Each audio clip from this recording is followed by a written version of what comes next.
Well, welcome, ladies and gentlemen. This is Jamie from Blood, Sweat and Metal, live here from Adelaide. It's a stinker hot day, got up to 42 degrees. I'm sweating like a pig here, but it's summer. I love it. But this is breaking news. Just came out about a couple of hours ago that SW16 is officially cancelled, and it's a sad day in the music industry and fans in general, and for those that have supported live music and whatnot. It is a bad taste in our mouths. It's a bit of a bitter pill going on at the moment. We did report last night that Dave and I had gut feeling that this was going to be it.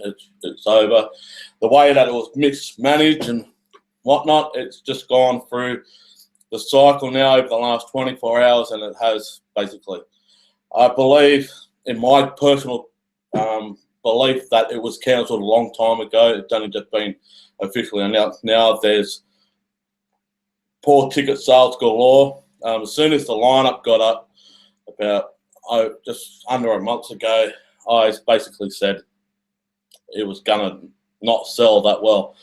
Plus, people were getting frustrated of the lineup not being announced in full, the drip feeding left, right and centre.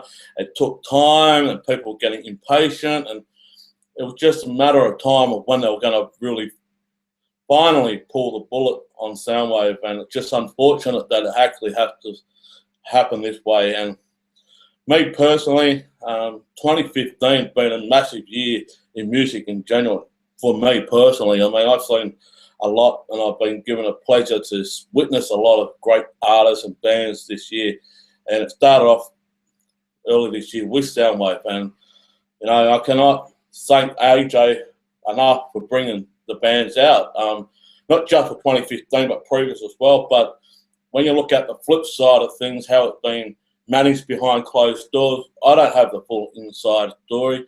I basically know a little bit what goes behind, and I can guarantee you, well, what I'm saying right now, it just leaves a bitter pill, not just in the fans but everyone involved, right from management to the bands to everything. I mean, the transport people that transport the stage equipment around Australia, leaves a bitter pill in their mouth, and it's just sad to see it go down. Now, where does it happen? What happens from here? Well, there's a bit of a dispute going on, a bit of confusion about the refunds. We don't know what's going to happen. AJ said you got to talk to the ticket vendor, and the ticket vendor said if you want your refund, you better talk to AJ. Well, this mess is going to go on for months on end, and if there's not a refund for this calculation, I believe people will come out in droves and start suing whoever it may be. But do the right thing, whoever's in charge in that department, to give the refunds out in full. I know there's some hotels out there that can't change the date, they can't cancel it. And I know personally, flights, you can't get a refund for flights. So that's another thing too. So it leaves a bitter pill in some people's mouth. And on the other side, some people are glad that it actually is finally over.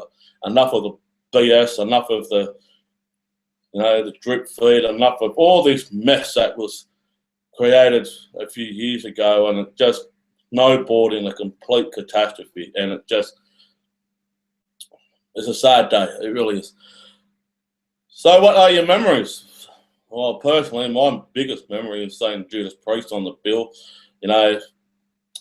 Saw him in 2008. It was not today. It wasn't a good concert. It was awesome to see them, but with Redeem Our Souls album coming out last year and then coming on the Soundwave early this year, it was just phenomenal to see him, how the band has got a new kick from Richie Faulkner being on the guitar now, and just amazing to just witness that. That was a massive thrill for me. I literally had his hairs on my arms as soon as they walked on stage, and from the start to the finish, sang every word, and I loved it, and it was just an awesome pleasure. Also, witnessing Exodus. I did see Exodus back in 2010 at the Corner Hotel with David. Rod Drix was still in the band doing the lead vocals. Now Zatro has come back in with the new album, Blood In, Blood Out. That was released last year as well. seeing Zetro in the band gave another resurgence of the old school fans, because most of the fans do love Zetro and whatnot, and it was welcome. It was a blistering hot day in summer, as you expect, and it was just phenomenal. Yeah, so a bit of technical difficulty due to the heat as well, but who cares? Me personally, I got thrilled seeing Exodus as well. Steel Panther, yeah. Many people know I'm a massive Steel Panther fan, and I just love seeing them.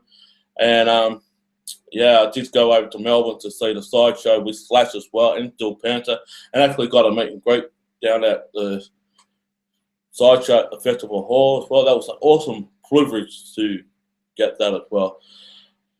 What else can I say? I was thrilled to see Ministries this year as well. A difference that they didn't come to Australia for a while till 2015, and it was an awesome privilege to witness it on the side of the stage at the front and just soak it all in. You know, there's been massive bands like Metallica, Iron Maiden, just to name a few, that came over the store. Testament, Gua, you know, all of them. You know, and unfortunately, the lead singer from Gua passed away not long after doing Soundwave in 2014 back in America, which was just another sad day for music fans in general. You know, we had a lot of numerous of bands that came over and just kicked our asses, literally. And it's just sad now that we may not have any festivals in Australia that represents metal internationally, and that, but there are some local ones, and here's the difference, especially here in Adelaide. The way things are, people are picky. People don't have much money. There's not a lot of jobs going around, not just here in Adelaide, but around Australia. The economy has totally changed over the last 10 years or so, and it just basically goes to show that they don't have the money to go to gigs anymore. Not only that, there's some other rules and regulations, and it's a legislation now that, you know, this under 18 can't go into an 18 plus gig. And most of the fans are under the age of 18, and they can't get to see their band of their choice because it's a licensed venue. Also, there's another legislation that lockout, you know, some lockouts at 2. Sometimes the curfew, you've got to shut the doors at 12 and blah, blah, blah. It's ridiculous. And I say this to the government of Australia, whether it's state or federal, to get the shit together, because without music, without laughter, you've got nothing. You can't have one or the other. You've got to have both. The two things in this world that everybody needs is music and laughter. You take any of those away from people, it's just going to be an absolute disgrace. The industry here in Australia, the music industry, is trying to start up again, and it's just frustrating now that Australian music in general, especially in the rock and metal scene, they're not getting the recognition they truly deserve.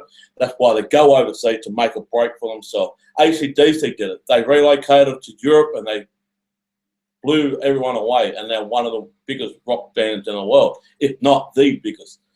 Now, Silverchair tried to outbreak themselves over in the US. It failed. Look where they are now. Not anywhere near existence anymore. But that's the thing. We ain't getting the recognition. And it comes down to the radio station, the mainstream media radio station, not playing the stuff. If people don't hear the stuff, then they ain't going to support it. How do people know about it? Well, they're on Facebook. Okay, what about the people that don't have Facebook or social media stuff? How are they going to know about this particular artist?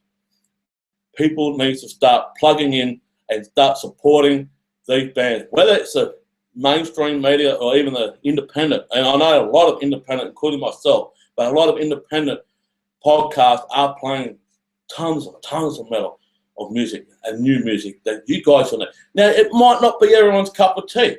Well, that's true. But I'm not the type of person that goes to these electric dance music festivals where it's a pop-peeling vending machine when people are punching the shit out of each other and dying under the influence of overdose of ecstasy.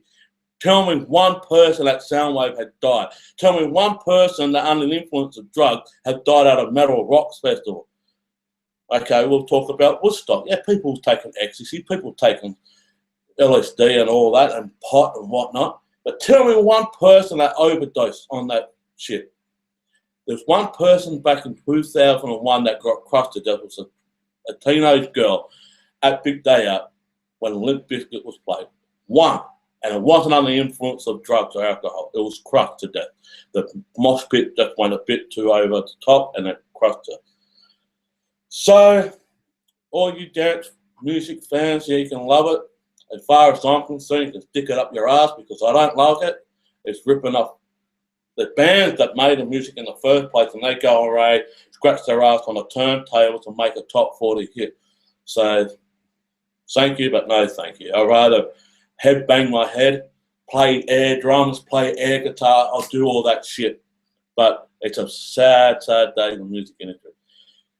When they started to put the poker machines in the freaking live venues and they started taking away the live venues, that's when this real downfall of live music started to decline a bit. And then you had the economic crisis and jobs going out the door, and it just put a financial strain on everyone.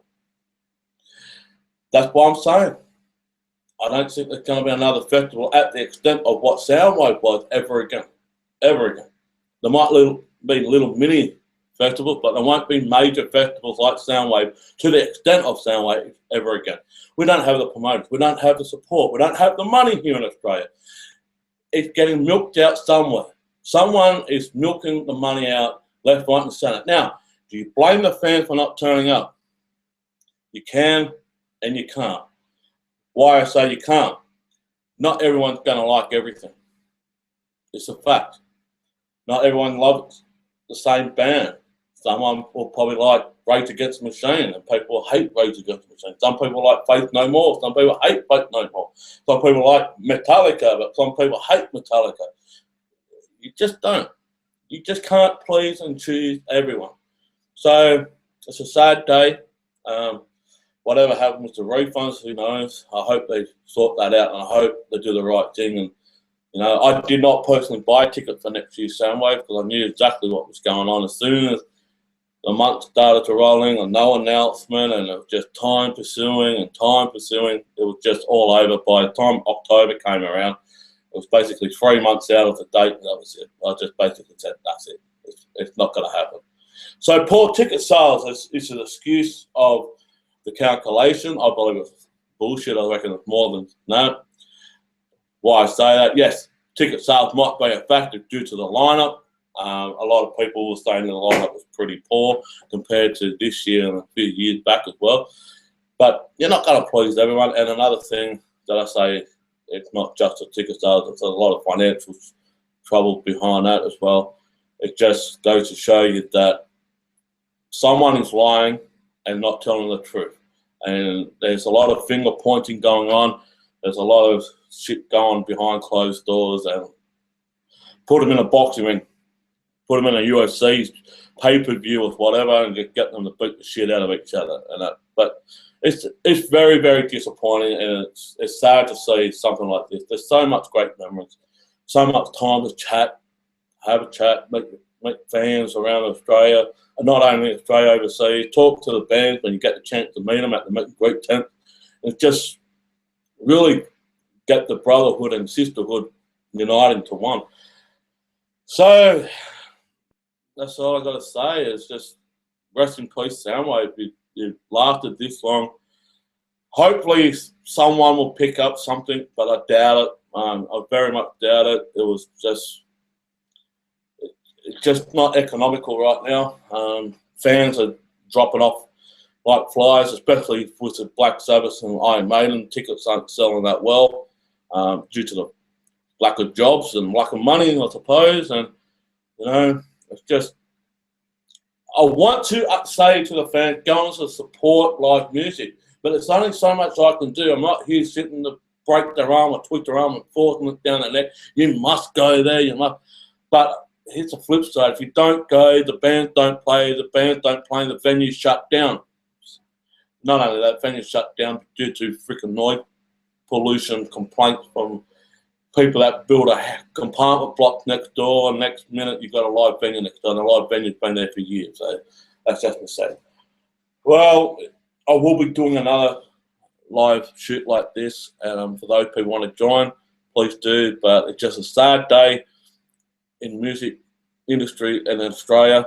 I don't think we're going to see another festival as the extent of Soundwave in Australia, or Metal Rock Festival, that for sure. I truly hope they pull Stereo shit funny off the bill, because there's so many overdoses and deaths this year. It's not funny. I just want that one to completely, and I'll say it politely, to fuck off. But if you want to show your support, go to your local venue. There's a gig on every week. I know Christmas is coming up and a lot of people are going away for holidays. If you can get to a gig, get to a gig and just support it. Go and buy the albums as well, put more money back into the industry and whatnot. But more importantly, do what you can to support. If you can buy merchandise like T-shirts, please do. But it's a sad day. Very, very sad day. Oh well, that's all the time we've got for. I'll look forward to talking to you again. But yeah, Soundwave 2016 and the future of Soundwave is officially over. Sad day in Australian music. Catch you later.